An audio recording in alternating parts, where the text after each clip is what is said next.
Baik, terima kasih dan syukran lagi dengan syuk bagi Kelantan FM jam yang keempat kita bersama, dan juga setiap hari Khamisnya kita akan mesti dengan kecek kira kita.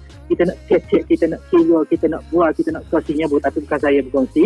Untuk pagi ni kita bersama dengan individu tidak asing lagi sebenarnya, yang sering kali juga bersama dengan Kelantan FM. Kalau sebelum ini, sebelum Perintah Kawalan Pergerakan ataupun lockdown, akan hadir berkongsi berbicara dengan macam-macam perkara, terutama dalam soal perniagaan dan juga dalam soal teknologi, dalam perniagaan secara dalam talian ni. Untuk pagi ni kita nak bersama sekali lagi mesti ruangan kecek kira kita bersama dengan Tuan Haji Firman Hajmah, iaitu pensyarah kanan Fakulti Pengurusan dan juga Perniagaan di ITM Kampus Kota Baru di talian kita. Assalamualaikum, selamat pagi Tuan Haji. Waalaikumsalam, selamat pagi. Apa khabar Digi Haji? Ya, Alhamdulillah sihat walafiat. Walaupun lama tak bersua betang mata, tapi di FB live-nya sentiasa Tuan Haji deh. Alhamdulillah. Aktif di alam maya ni Tuan Haji. Mesti aktif. Ya, nama pun lecturer. Memang tu lapangannya. Ya. Okey, tapi kalau student ITM dia gelaran glamour je panggil sir kan? Betul. Okey, baik, kita tu panggil sir lah pagi ni. Mohon izin aja untuk Tuan Haji Firman ya. Boleh, tak ada masalah. Dia santai-santai Okey. saja. Ya. Okey, untuk pagi ni, Sir Firman kita akan berbicara tentang cabaran dan juga peluang perniagaan ketika pandemik yang melanda. Ya. Kita tak boleh nak lari lah apabila pandemik yang hadir ini hadir sama sekali kesannya kepada sektor ekonomi, bukan hanya sektor kesihatan saja. Ia membawa kepada sektor sagi makan masyarakat juga rakyat kita. Cuma daripada kesan untuk peniaga mikro dan juga PKS di Malaysia ni, untuk pandemik ni, apa yang Tuan Haji selaku akademik lihat dan juga sudut yang nampak terlampau besar ataupun mungkin teramat terkesannya untuk mereka yang berada dalam sektor PKS ni? Silakan Tuan Haji. Okey, Assalamualaikum warahmatullahi wabarakatuh. Selamat pagi semua. Terutama sekali kepada Digi Haji dan RTM Malaysia Kelantan FM dan seluruh yang sedang mendengar ini dan sedang memerhati juga di YouTube saya ketika ini. InsyaAllah kita akan kongsikan secara santai-santai pada pagi ini. Okey, soalan yang pertama ni agak mencabar juga, apakah kesan kepada peniaga mikro dan PKS kepada ketika pandemik ini.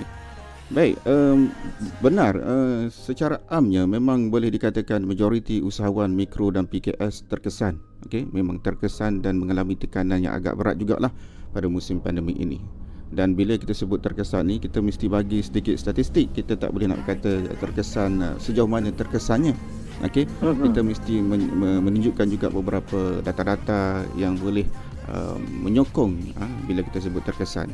Contohnya tabung keuangan antarabangsa International Monetary Fund, IMF, merupakan ataupun telah menunjukkan satu dia mengatakan senario kes terburuk iaitu kemerosotan ekonomi global sebanyak 3%.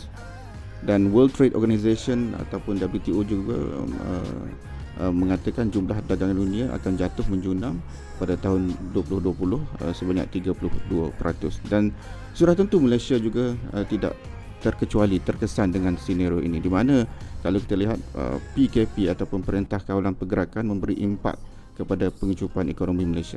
Dan statistik menunjukkan berlakunya pengecupan ekonomi sebanyak 17.1% pada suku kedua tahun 2020. Dan daripada pertumbuhan ekonomi 0.7 pada suku pertama. Dan dari segi bekalan, kebanyakan sektor ekonomi telah mencatatkan pertumbuhan negatif, manakala sebahagian besar komponen perbelanjaan juga berlaku kemerosotan. Dan antara, kalau kita lihat antara ekonomi yang terjejas teruk di Malaysia ialah sektor pelancongan berikutan penutupan sempadan antarabangsa dan sekatan perjalanan merentas negeri. Boleh dengar ke DJ Ayi? Ya, saya boleh dengar. Okay. Dan kalau saya nak teruskan lagi, pada suku ketiga tahun 2020, ekonomi Malaysia mencatatkan pengecupan yang lebih rendah iaitu sebanyak 2.7%.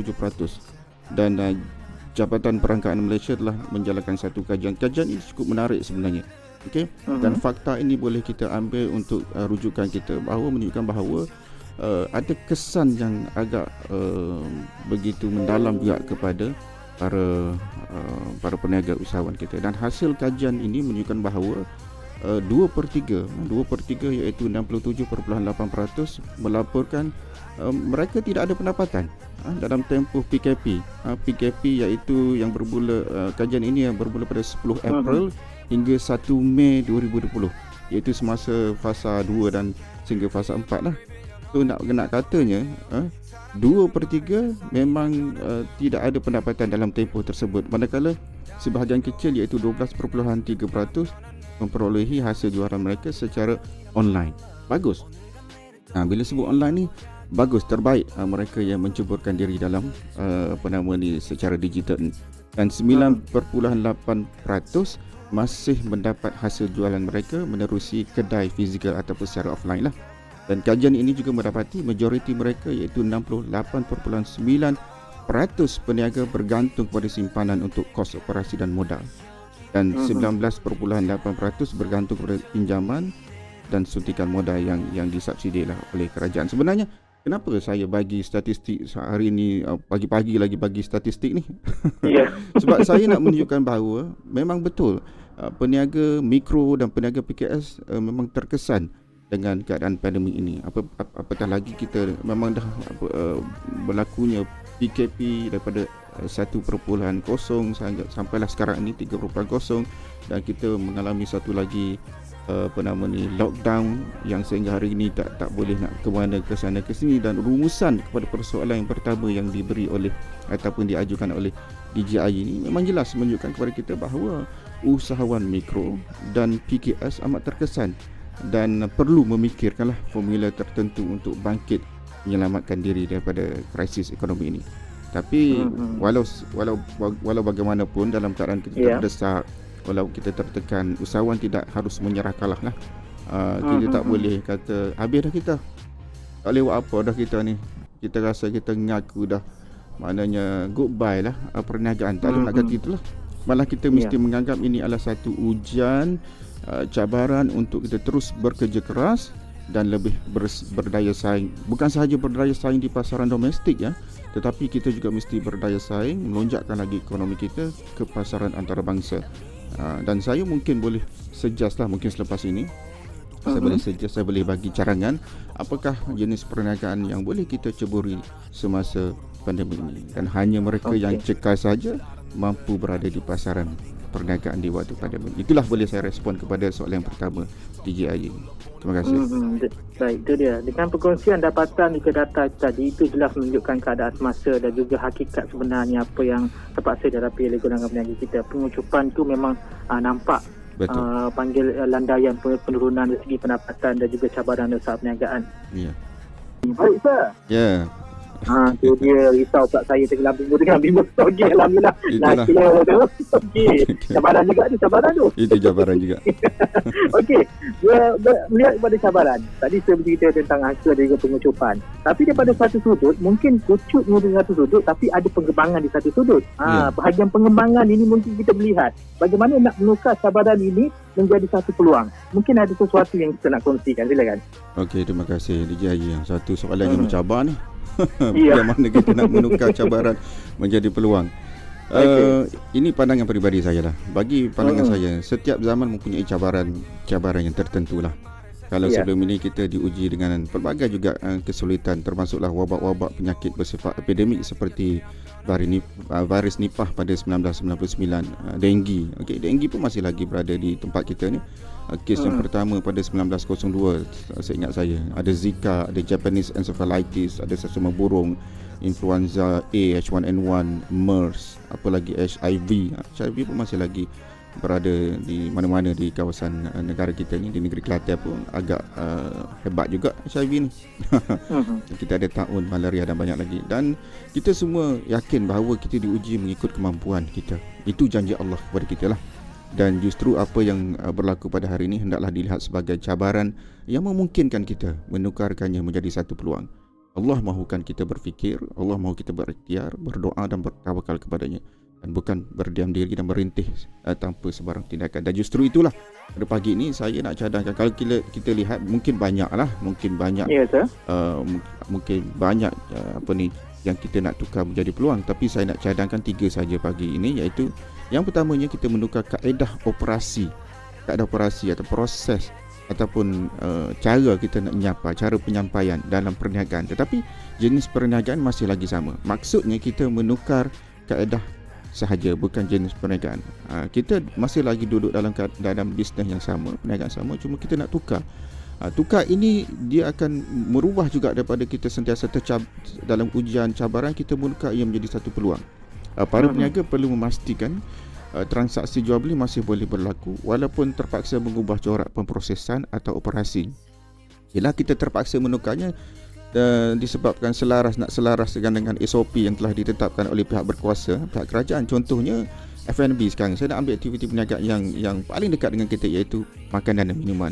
Yang dulu kalau kita lihat kan, kita nak pergi makan ni kita kena dine in. Tak, kena pergi duduk makan tempat lah. Tetapi dengan adanya kaedah sekarang, kita boleh take away, boleh bawa balik rumah. Okey, dan begitu juga corak ordering, pesanan, cara pesanan kita dan penghantaran ataupun delivery yang perlu lebih tepat dan selamat. Kalau kita tidak mengubah benda ni, kita akan ketinggalan. Okey, kita kena mengubah, mencari satu benda dah ada, cuma kita mesti mencari effort, usaha yang untuk memperlengkapkan diri kita, bersama-sama bergerak dalam keadaan yang baru, norma yang baru. Okey, itulah contoh yang paling dekat, F&B. Dan kalau kita tengok contoh lain, musim pandemik ini pendidikan perlu diteruskan. Anak-anak pelajar perlu diberi pendidikan yang secukupnya. Dan apa yang membezakan mungkin cara penyampaian. Hari ini kita bercakap tentang konsep PDPR. Dekat UiTM saya pun kita mengajar secara online, dipanggil ODL. So guru-guru, kalau kita tengok ada guru-guru tuition, guru-guru yang membuat home tuition dan sebagainya, mungkin tidak ada pendapatan sebab tak nak pergi rumah. Tetapi dengan konsep online, menggunakan platform penyampaian yang lebih sesuai, ini satu peluang. Duduk rumah saja boleh menjangkaui bukan saja 2-3 tempat. Okey, boleh dapat peluang tu lebih besar. Okey, tanpa kos ataupun mengurangkan kos. Begitulah juga dengan trainer-trainer yang lain. Saya tak nak pergi panjang itu. Itu yang pertama. Yang keduanya, kita boleh mengembangkan peluang ini, komposisi perniagaan dengan menambah cabang perniagaan. Orang putih kata business wing. Okey. Perniagaan yang sama tetapi kita meneroka, kita explore cabang-cabang sokongan perniagaan yang lain. Sebagai contoh learning kita cakap banyaklah syarikat pelancongan terjejas. Terjejas teruk disebabkan pandemik. Sebab tak boleh apa? Sebab setakat ni kita tak boleh nak pergi keluar lah. Orang pun tak boleh masuk dalam negara kita. Tetapi harus juga diingat, kita ada networking yang sedia ada, jaringan perniagaan dengan orang-orang tertentu di negara terbabit seperti di Arab Saudi yang masih boleh kita teruskan. Cuma kita perlu melihat kepada aktiviti yang berbeza. Kalau dulu kita nak bawa orang pergi umrah, tetapi dah lama tak boleh nak bawa orang pergi umrah, kita tukar. Contohnya kalau syarikat travel umrah tadi, mereka boleh menjual produk berasaskan tanah suci dengan lebih agresif. Saya tak kata mereka ni tidak menjual setakat ni, tapi setakat ni demo ni ataupun mereka ni membawa jemaah dengan membawa jemaah ke tanah suci. Tapi dengan tidak adanya itu, tidak boleh buat aktiviti perniagaan itu, makna boleh menjual seperti buah kurma, buah hati dengan lebih agresif, minyak atar ke, pakaian-pakaian sunnah dan korban akikah dan sebagainya. Dan permintaan sudah tentu banyaklah ni. Sebab orang merindui, jemaah seluruh dunia merindui untuk pergi ke tanah suci. Tak boleh nak pergi dah, tak boleh nak pergi. Dan saya beranggapan itu sesuatu benda yang boleh letakkan kepada bagaimana kita nak meroka ia menjadi satu peluang. Dan yang ketiganya lah, saya nak kecil panjang ke DJ Ayi marah pula. Yang ketiganya hambatan mata. Okey, yang ketiga ngelas ni iaitu menukar jenis perniagaan secara total. Tidak lagi menjalankan jenis perniagaan sama. Walaupun kita kadang-kadang kita sayang, okey saya nak bisnes ni terus menerus, okey. Tetapi apakan daya, dalam keadaan pandemik ini kita tak boleh nak melihat itu sesuatu benda yang boleh kita teruskan. Okay, kita terpaksa membentuk model perniagaan ataupun business model yang lain.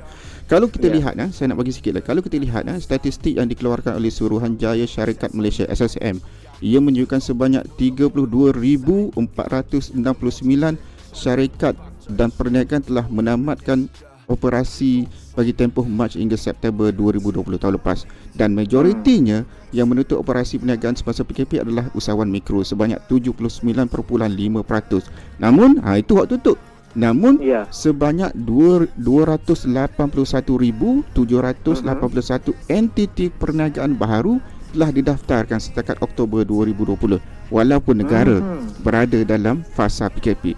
Data ini menunjukkan bahawa usahawan kita telah bertukar jenis perniagaan secara total, tidak lagi menjalankan aktiviti perniagaan yang sama, yang mana tidak relevan lagi. Dan sebagai contoh, yang terakhir, lebih 60% syarikat pelancongan di Malaysia telah gulung tikar dan mereka beralih kepada jenis perniagaan yang lebih sesuai ketika pandemik. Dan apakah jenis-jenis perniagaan yang sesuai ketika pandemik? Kita akan bagi tahu lepas ni. Saya serahkan link kepada DJI. Kita bagi suspend sikit saya, lepas ni kita sambung balik. Ya, insyaAllah. Apa pun untuk perkongsiannya, nantikan untuk kita sambungkan seketika nanti. Antara benda yang sesuai untuk beralih ataupun perniagaan yang sesuai ketika pandemik melanda ni. Kita cuba bagi sikit saya. Okey. Saya ni lecturer yang mengajar digital marketing. Jadi mungkin benda-benda yang saya bagi tahu ni bersifat lebih kepada virtual ataupun digital lah. Mungkin ada perniagaan-perniagaan yang sesuai, yang lain banyak sebenarnya. Tetapi untuk pagi ni kita kongsi 3 sajalah.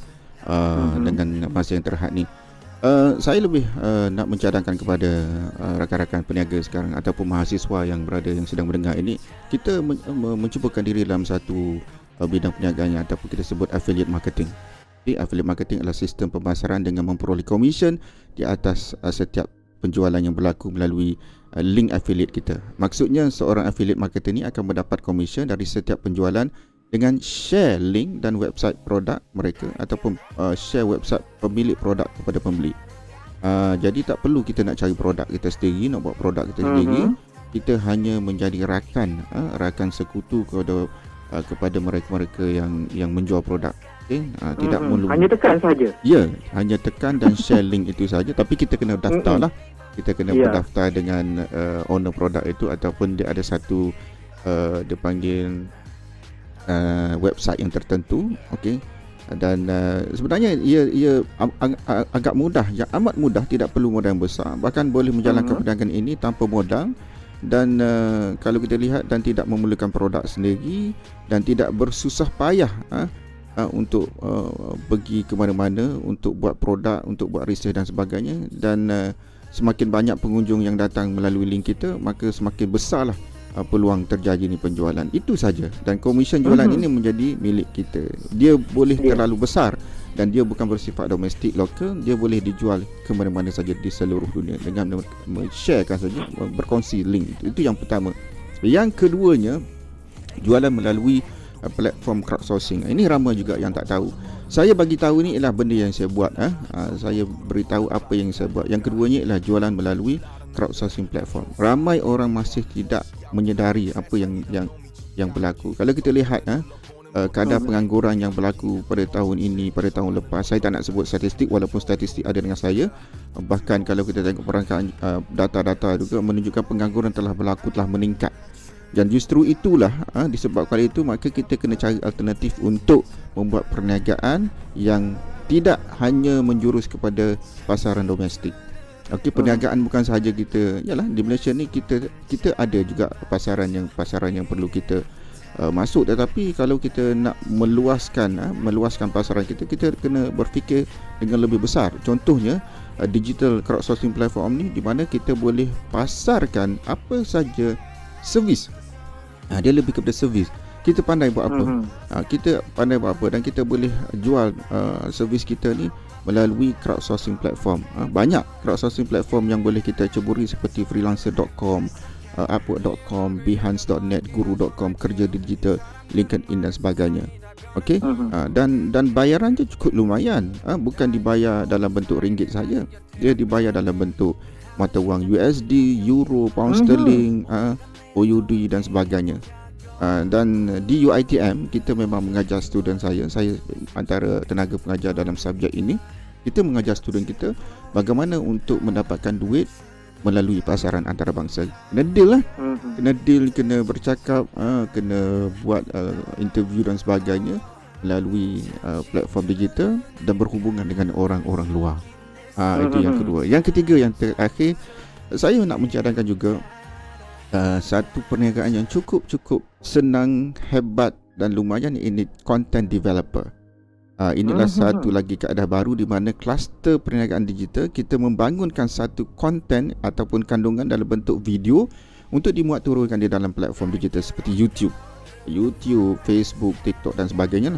Dan bayaran daripada iklan, bayaran diperoleh daripada iklan yang dimasukkan di dalam video yang dipaparkan di channel kita.